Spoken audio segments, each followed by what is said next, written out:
मैं Yogi Hemant Giri and thank you so much watching this video.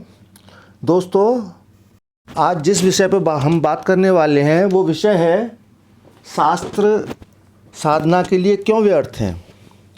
हम शास्त्रों के द्वारा कोई साधना क्यों नहीं कर सकते, क्यों नहीं कर पाते हैं, क्यों हमारे लिए साधना के लिए शास्त्र व्यर्थ हैं। तो इस विषय में मैं आपको बताना चाहूँगा परमहंस योगानंद, जो एक बहुत बड़े योगी हुए हैं। हमारे देश में ही नहीं, विदेशों में भी उन्होंने योग का प्रचार किया। ऐसे महान संत परमहंस योगानंद जी अपनी ऑटोबायोग्राफी ऑफ ए योगी में लिखते हैं एक ऐसे संत के बारे में जो कि हवा में उड़ सकते थे, वायु गमन कर सकते थे। ऐसे महान योगी, आप समझ सकते हैं कितने महान योगी होंगे वो, जो हवा में विचरण कर सकते हैं, हवा में वायु गमन कर सकते हैं। इस विषय में, शास्त्रों के विषय में एक ऐसे योगी के क्या विचार हैं।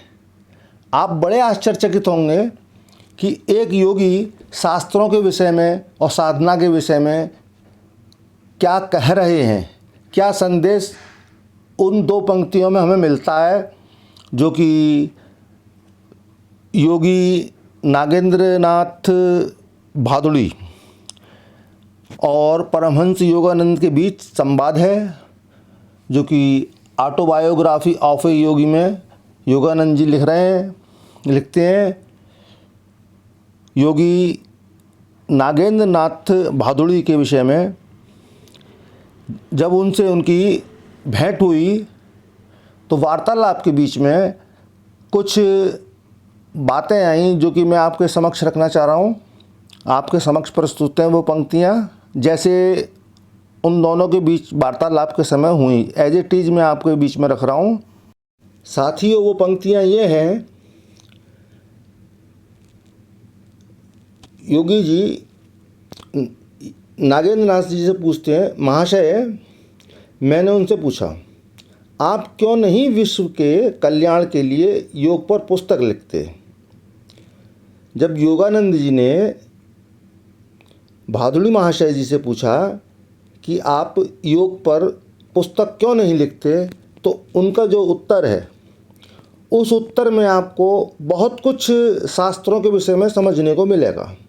उससे आप समझेंगे कि शास्त्र हमारे लिए, साधना के लिए, एक साधक के लिए कितने उपयोगी हैं। तो वो कहते हैं, मैं पुस्तक लिखने की अपेक्षा मैं शिष्यों को प्रशिक्षित कर रहा हूँ।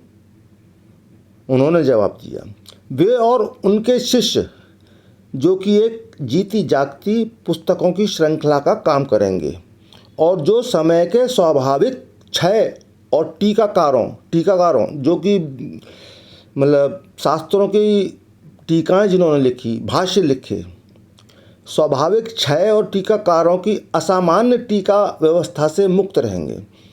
तो यहाँ पर योगी जी कह रहे हैं कि टीकाकारों ने शास्त्रों की जितनी व्याख्या की है वो बहुत गलत व्याख्याएं की हैं, क्योंकि बिना अनुभव के किए हैं, बिना किसी ज्ञान के वह व्याख्या उन्होंने किए हैं।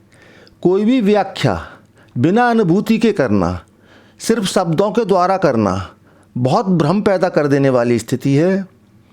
सही सटीक स्थिति का वर्णन, सही स्थिति का साधन, सही साधना की स्थिति क्या होनी चाहिए, इसको एक वह व्यक्ति जिसने स्व अनुभूति की हो, स्वयं साधना की हो, एक ऐसा व्यक्ति बड़ी अच्छी तरह से बता सकता है। शास्त्रों में बहुत ऊपर की बातें हैं, बेसिक लेवल की कोई भी बात शास्त्रों में नहीं मिलती।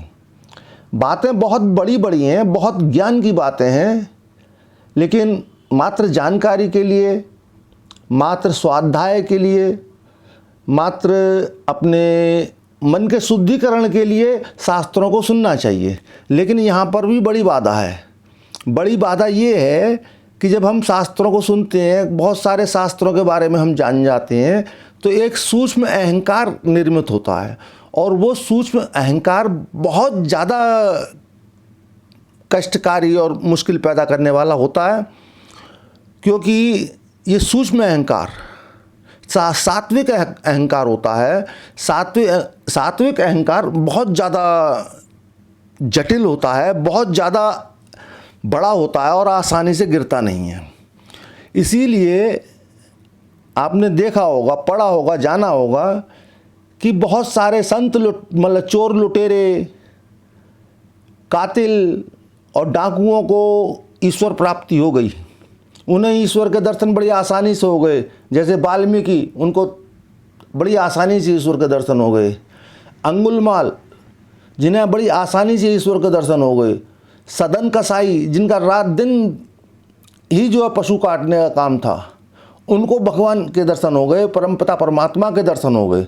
क्योंकि जब ऐसे लोग, ऐसी बुरी प्रवृत्ति के लोग, जिनका अहंकार बुरा है, तामसिक है, तो तामसिक अहंकार को गिरने में समय नहीं लगता। जिस दिन भी तामसिक अहंकार गिरता है तो बहुत कुछ गिरता है, सभी कुछ बदल जाता है जीवन में, जैसे इन लोगों का बदला। लेकिन कभी भी किसी शास्त्री का, किसी पुरोहित का अहंकार कभी नहीं गिरता, क्योंकि वो सात्विक अहंकार होता है और बहुत ज़्यादा जटिल होता है। इसीलिए कभी, आज तक कभी किसी शास्त्री को या पुरोहित को ईश्वर के दर्शन नहीं हुए, ईश्वर का साक्षात नहीं हुआ।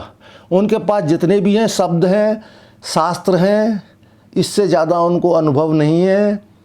जो योगी थे उन्होंने कभी लिखा नहीं, जिन्होंने किया, ईश्वर का साक्षात किया, उन्होंने कुछ कभी नहीं लिखा। लेकिन जिन्होंने कभी कुछ नहीं किया, कोई प्रयास ईश्वर के प्रति नहीं किया, ईश्वर को साक्षात करने के लिए मन में कोई भाव नहीं जगा जिनके, वो शास्त्र के बारे में जानते हैं। वो शास्त्रों को, सिर्फ शास्त्रों से ज़्यादा वो नहीं जानते। तो दोस्तों, आज मैं सिर्फ यही कहने का, समझाने का आपको प्रयास कर रहा था। यही मेरा प्रयास था, क्योंकि शास्त्र किस तरह से व्यर्थ हैं ईश्वर साधना में। तो साधना के लिए आपके लिए क्या उपयोगी हो सकता है? अगर आप ध्यान मार्ग के योगी हैं तो आप योग पर बहुत सारी अच्छी बुक्स, बहुत अच्छे बड़े ऋषियों ने, जैसे पतंजलि ने योग दर्पण लिखा, पतंजलि योग दर्पण पढ़ सकते हैं आप। कोई अगर योगी आपको मिलते हैं तो उनका सानिध्य ले सकते हैं। उनके दिशा निर्देश में आप जो भी साधना करना चाहते हैं कर सकते हैं। किसी भक्त के सानिध्य, अगर आप भक्त हैं तो भक्तों के बीच बैठें, भक्ति की चर्चा करें, भक्ति की बात करें, और